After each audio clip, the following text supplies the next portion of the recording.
I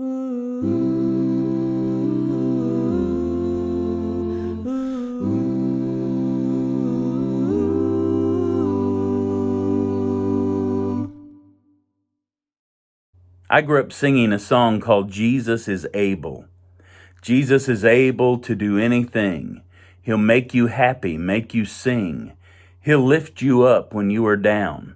If you'll let him, he'll pick you up and turn your whole life around. When we look at Jesus in the Gospels, and especially I think in the book of Mark, we see this theme of Jesus is able. We see what Jesus can do. He's got power over death. He's got power over sickness and disease. He has power over sin. He has power over nature. And as we look in the book of Mark, chapter 5, we see Jesus come into contact with this demon-possessed man. Let's read together in Mark 5. They went across the lake to the region of the Gerasenes. When Jesus got out of the boat, a man with an evil spirit came from the tombs to meet him. This man lived in the tombs, and no one could bind him anymore, not even with a chain. For he had often been chained hand and foot, but he tore the chains apart, and he broke the irons on his feet. No one was strong enough to subdue him. Night and day, among the tombs and in the hills, he would cry out and cut himself with stones. When he saw Jesus from a distance, he ran and fell on his knees in front of him. He shouted at the top of his voice, "What do you want with me, Jesus, Son of the Most High God? Swear to God that you won't torture me." For Jesus has said to him, "Come out of this man, you evil spirit." And then Jesus asked him, "What is your name?" "My name is Legion," he replied, "for we are many." And he begged Jesus again and again not to send him out of the area. A large herd of pigs was feeding on the nearby hillside, and the demons begged Jesus, "Send us among the pigs, allow us to go into them." He gave them permission, and the evil spirits came out and went into the pigs, and the herd, about 2,000 in number, rushed down the steep bank into the lake and were drowned. Those tending the pigs ran off and reported this in town and the countryside, and people went out to see what had happened. When they came to Jesus, they saw the man who had been possessed by the legion of demons sitting there, dressed and in his right mind, and they were afraid. Those who had seen it told the people what had happened to the demon-possessed man and told about the pigs as well. Then the people began to plead with Jesus to leave their region. As Jesus was getting into the boat, the man who had been demon-possessed begged to go with him. Jesus did not let him, but said, "Go home and tell your family, and tell them how much the Lord has done for you, and how he has had mercy on you." So the men went away and began to tell in the Decapolis how much Jesus had done for him. And all the people were amazed. What a powerful story, and we do see what Jesus is able to do. What had man been able to do for this demon-possessed man? Well, nothing. They couldn't even chain him up and contain him, much less help him. But Jesus comes along and is able to heal him. You know, you can imagine this creepy sight of this guy running out of the tombs, and he's not dressed, and he's demon-possessed. And then later on, the people come and they see him sitting there with Jesus. He's dressed and cleaned up and in his right mind.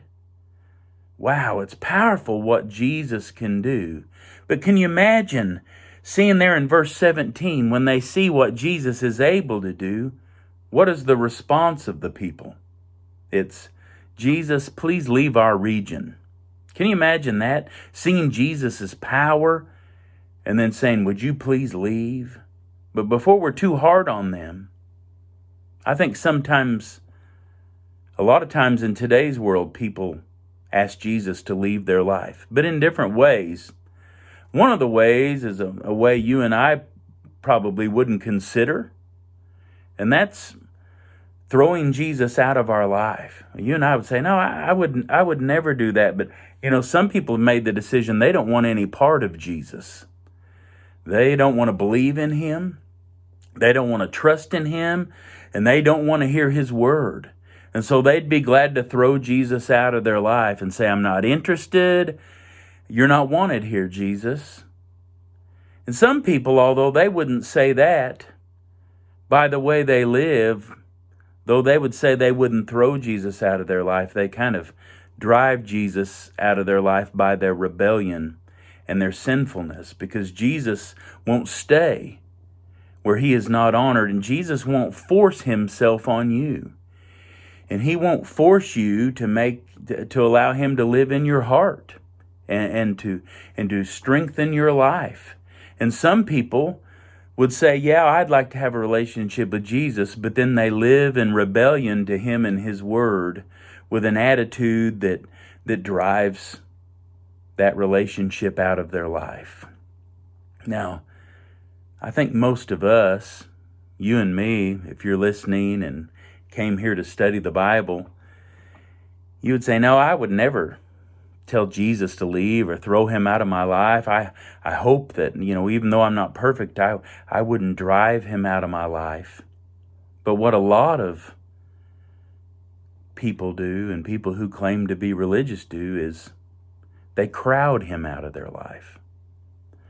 Although they would never purposefully reject him or ask him to leave, their life just kind of crowds him out. They don't find the time for Jesus. They're not in his word. They have more important things to do than to be in prayer, than to have an actual relationship with him. They may be even very religious people, and their life may be full of religious activity, but they don't really know him. And they don't really take the time to have a real relationship with him. And so while you and me probably wouldn't ever throw Jesus out of our life or try to drive him out of our life, do we ever crowd him out of our life? Is he sometimes so low on the priority list that our relationship with him is getting crowded out? Jesus is able to do anything. He can strengthen your life. He can help you. He can encourage you. But you have to receive him and make that relationship with him very important. Over in the book of Revelation, as Jesus talks to the 7 churches, he said, "Behold, I stand at the door and knock. If anyone hears my voice, invites me in, I will come in and eat with him and he with me." That verse isn't written necessarily to people who are not Christians. It was written to people who had already given their life to Christ, who had already been baptized, who had already received the gift of the Holy Spirit. But that decision to let Jesus into our hearts and into our lives is a daily one. And let's make sure that when we see the power of Jesus, that by our lifestyle or by our attitude, we don't ask him to leave. Jesus began coming to this earth and was born in a stable. There was no room for him in the inn. And I want to ask you, is there room for you? Is there room for Jesus in your life? God bless you.